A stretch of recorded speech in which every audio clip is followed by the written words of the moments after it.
하나님 주신 좋은 아침입니다. 2월 7일 화요일 우리에게 주신 말씀 마태복음 9장 1절부터 13절까지 말씀 함께 보겠습니다. 예수께서 배에 오르사 건너가 본 동네에 이르시니 침상에 누운 중풍병자를 사람들이 데리고 오거늘 예수께서 그들의 믿음을 보시고 중풍병자에게 이르시되 작은 자야 안심하라. 내 죄사함을 받았느니라. 어떤 서기관들이 속으로 이르되 이 사람이 신성을 모독하도다. 예수께서 그 생각을 아시고 이르시되 너희가 어찌하여 마음에 악한 생각을 하느냐. 내 죄사함을 받았느니라 하는 말과 일어나 걸어가라 하는 말 중에 어느 것이 쉽겠느냐.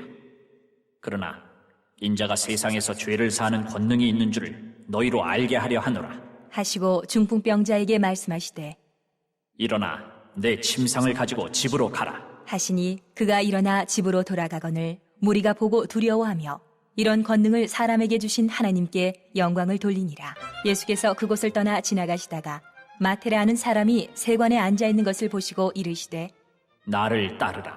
하시니 일어나 따르니라.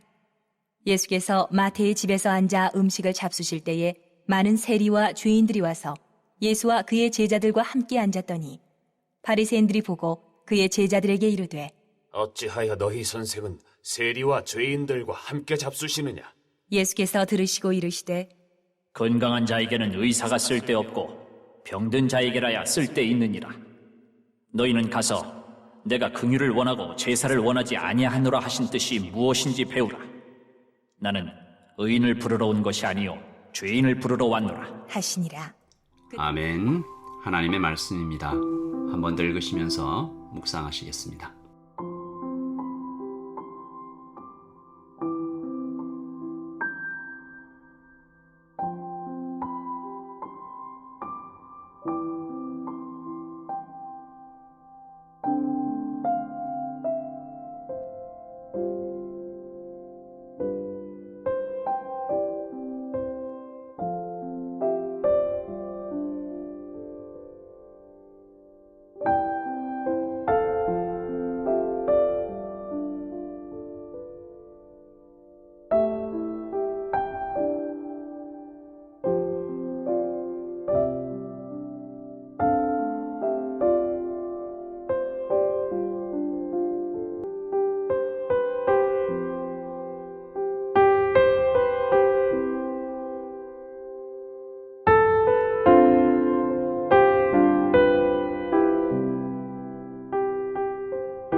오늘 말씀의 첫 부분 2절이죠. 침상에 누운 중풍병자.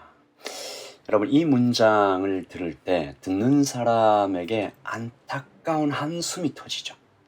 한국 사람 같으면 이 문장을 들을 때 아마 아이고 이런 말을 했을지도 모르겠어요. 내 생각, 내 힘으로 할 수 있는 것이 거의 아무것도 없는 사람입니다. 그리고 또 한 사람이 오늘 말씀에 나오죠. 세리 마태입니다. 지난 주일 삭개오 이야기를 통해서 우리가 배웠듯이 세리라는 단어 또한 아무것도 아닌 사람, 변두리 인생, 소외받는 사람, 돈은 많지만요. 그러니까 중풍병자는 몸에 장애가 있고 세리는 사회적 장애가 있는 것이죠. 둘 다 이 땅에서 소외받고 천대받고 멸시받는, 세리 또한 모든 사람들에게 멸시와 천대를 받고 있었습니다. 그리고 오늘 이야기에 이 세리와 중풍병자와 거의 정반대에 서 있는 또 두 개의 그룹이 있죠. 서기관들과 바리새인들이죠. 그들에겐 정상적인 몸이 있었습니다. 중풍병자와 달라요. 그리고 세리와도 다릅니다. 꽤나 높은 사회적인 위치가 있었어요.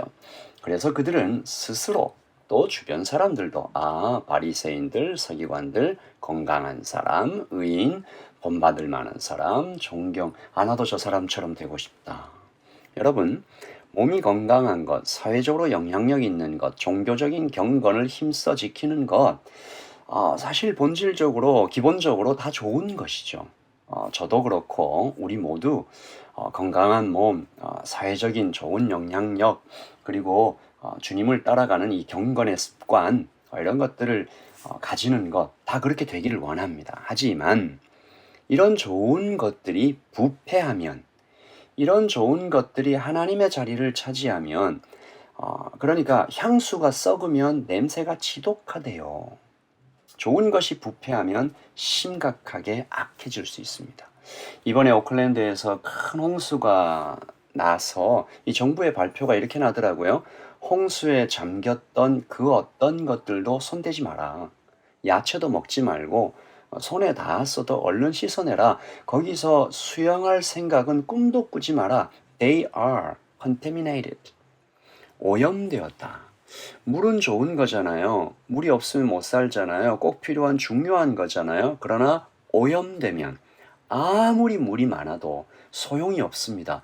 그 많은 물은 오히려 재앙이죠. 위험합니다.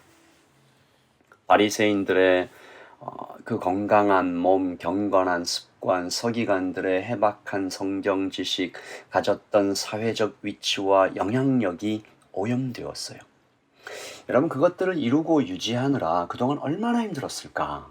하지만 그것들의 자리에서 벗어나 하나님의 자리에 올라가자 그것들은 가장 위험해졌고 심지어 악해졌습니다.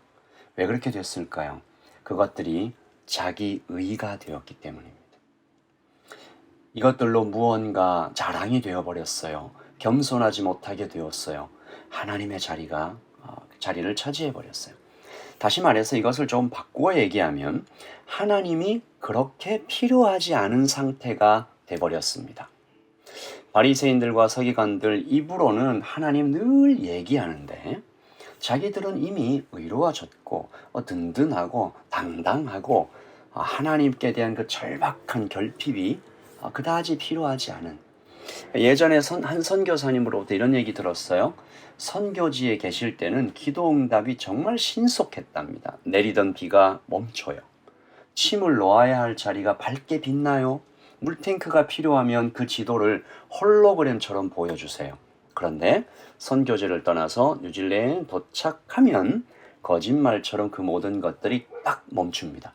이유는 결핍, 갈급함이었습니다. 뉴질랜드에는 하나님을 대체할 수 있는 것이 넘칩니다. 비가 오면 차를 타고 이동하면 되죠. 아프면 병원에 가면 돼요. 물탱크가 필요하면 전문가를 부릅니다. 수도꼭지를 열었을 때 물이 나오지 않으면 우리는 수도공사에 이 워터케어에 전화를 하죠. 그러니까 도시는 주님의 옷자락을 붙들고 통곡하는 그 어머니의 애통한 마음을 가지기 좀 어려운 곳입니다. 바리새인과 서기관들이 도시에 살며 도시의 가치를 예배하고 있었다고 볼 수 있는데 그런 사람들의 눈에 예수님이 참 마음에 들지 않았어요. 예수님에겐 뭐가 중요했습니까? 예수님에게는 언제나 사람이 중요했습니다. 중풍병자의 고통, 세리의 눈물, 그들의 소외당하는 아픔. 주님은 그것들이 중요했어요. 그런 것들을 알아봐 주셨어요. 그리고 늘 함께 하시는 아버지 하나님의 마음이 그들을 향해서도 참 아파하고 계셨음을 주님은 아셨습니다. 그래서 누가 뭐라고 하든 중풍병자를 고치시고 누가 욕하든 세리와 함께 잔치하고 먹고 마시셨어요. 주님의 말씀이 이렇게 선포됩니다. 12절이죠. 예수께서 들으시고 이르시되 건강한 자에게는 의사가 쓸데없고 병든 자에게라야 쓸데있느니라. 너희는 가서 내가 긍휼을 원하고 제사를 원하지 아니하노라 하신 뜻이 무엇인지 배우라. 나는 의인을 부르러 온 것이 아니요 죄인을 부르러 왔노라 하시니라. 아멘. 서기관들이 이런 예수님의 행동, 이런 말씀, 이런 마음, 이런 사랑을 보고 뭐라고 불러요? 3절입니다. 어떤 서기관들이 속으로 이르되 이 사람이 신성을 모독하도다. 하나님을 모욕했다. 비난합니다. 참 웃지 못할 일이죠. 하나님을 앞에 두고 하나님을 모독했다라고 욕하고 있는데 여기서 우리가 한 가지 알아차리게 됩니다. 이 서기관들과 바리새인들이 지금까지 쌓아왔던 것은 건강한 여호와 신앙이 아니었구나. 그들은 뭘 쌓아 올리고 있었어요? 종교의 탑입니다. 그들은 종교의 탑을 견고하게 거기에 자기의 의를 더해서 그렇게 쌓아 올리고 있었어요. 여러분, 훗날 예수님을 십자가에 못 박는 일에 가장 앞장섰던 이들은 로마인들이 아니고 종교인들이었습니다. 그리고 지금도 그래요. 복음을 가장 위협하는 것은 세상이 아니라 종교입니다. 그것도 교회 안에 도사리고 있는 종교의 영입니다. 좀 오래된 일이지만 제가 이 땅 뉴질랜드 정부가 이 동성애를 합법화하고 너무 가슴 아픈 결정들을 해서 청년들과 함께 시티에 나가서 그것에 대해서 시위를 한 적이 있어요. 뭐 이렇게 뭐 강력하게 거칠게 한 것이 아니고 그저 이 플랜카드에 하나 적어서 Marriage is man and woman, 그냥 그거 써서 이렇게 갔어요. 그런데 그 팻말을 빼앗아서 찢고 위협하는 사람들은 기독교인들이었습니다. 여러분, 교회 안에 도사리고 있는 종교의 영은 이렇게 무서운 것이죠. 오늘 우리의 마음속을 뒤져봅니다. 내 안에 사랑이 아닌 사람을 귀하게 여기지 않는 또 다른 동기들은 뭐가 있을까? 나는 종교의 탑을 쌓아가고 있나? 사람을 귀하게 여기시고 그들의 아픔을 소중하게 보듬어 주셨던 하나님의 마음이 아닌 다른 동기들은 뭐가 있나? 바리새인들은 예수님을 비난합니다. 죄인들과 어울린다. 어떻게 11절이죠. 바리새인들이 보고 그의 제자들에게 이르되 어찌하여 너희 선생은 세리와 죄인들과 함께 먹느냐? 그러나 주님께서 말씀하시죠. 12절입니다. 건강한 자에게는 의사가 쓸데없고 병든 자에게라야 쓸데가 있느니라. 무슨 말씀이에요? 교회가 있어야 할 곳은 병든 자와 죄인들의 자리다. 그렇게 우리는 오늘도 도시를 향해서 사역합니다. 종교가 아니라 복음이 당신들을, 이 도시를 새롭게 하고 행복하게 만들 수 있습니다. 하나님은 당신을 사랑하며 당신을 위해 놀라운 계획을 가지고 계십니다. 이번 홍수가 지나간 후에 여러 커뮤니티, 그러니까 글렌필드와 노스코트, 이제 제가 페이스북에 그 커뮤니티들을 팔로우하고 있는데 그 안에서 참 선한 사람들이 많이 일해요. 근데 정부도 돕겠다고 합니다. 그러나 가장 강력하게 일하고 있는 팀들은 크리스천들이었어요. 정말 그들이 긍휼한 마음을 가지고 이 홍수가 난 사람들을 기독교인이든 그렇지 않든 상관없이 도우려고 막 애쓰는 것이죠. 오늘 이 아침에 이 도시를 향하여 기독교인들이, 성도들이, 복음 위에 서 있는 사람들이 계속 외쳐가면 하나님은 당신을 사랑하며 당신을 위해서 놀라운 계획을 가지고 계십니다. 하나님께서 이 땅을 사랑하십니다. 여러분, 우리가 작은 것이라도 이 땅을 사랑해가는 이 노력들을 멈추지 않았으면 좋겠습니다. 교회가 세리와 죄인들이 참 편안하게 올 수 있는 곳, 저것은 적어도 우리를 내치지 않는 곳이다. 교회가 또한 그들을 품어 안아 고칠 만한 하나님의 권능이 있는 곳으로, 은혜가 있는 곳으로, 하나님의 사랑이 풍성한 곳으로 그렇게 자리매김할 수 있도록 주님, 오늘 아침 우리가 기도하십시다. 주님, 교회에게 이런 축복, 이런 능력을, 이런 은혜를, 이런 사랑을 더하여 주시옵소서. 제가 한번 기도하겠습니다. 아버지 하나님, 이 도시에 사는 어떤 침상에 누운 중풍병자 같은 사람, 세리와 죄인 같은 사람들, 교회 안에 들어올 때 하나님, 예수님처럼 꽉 품어 안고 또 예수님께서 우리에게 주신 그 능력을 사용하여, 사랑을 사용하여 은혜를 베풀어 그들을 고치고 섬기고 그렇게 사랑해가는 우리 모두가 되기를 소원합니다.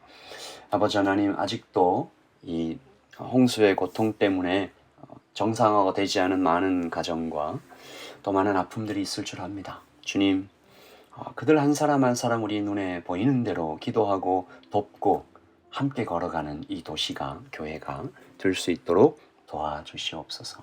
감사합니다. 오늘 우리를 사용하여 주시옵소서. 예수님의 이름으로 기도합니다. 아멘. 여러분, 우리 오늘도 사랑을 쌓아가는, 사랑을 베풀어가는 우리 모두가 되기를 소원합니다. 주님의 평안이 여러분에게 함께 있기를 기도합니다. 샬롬.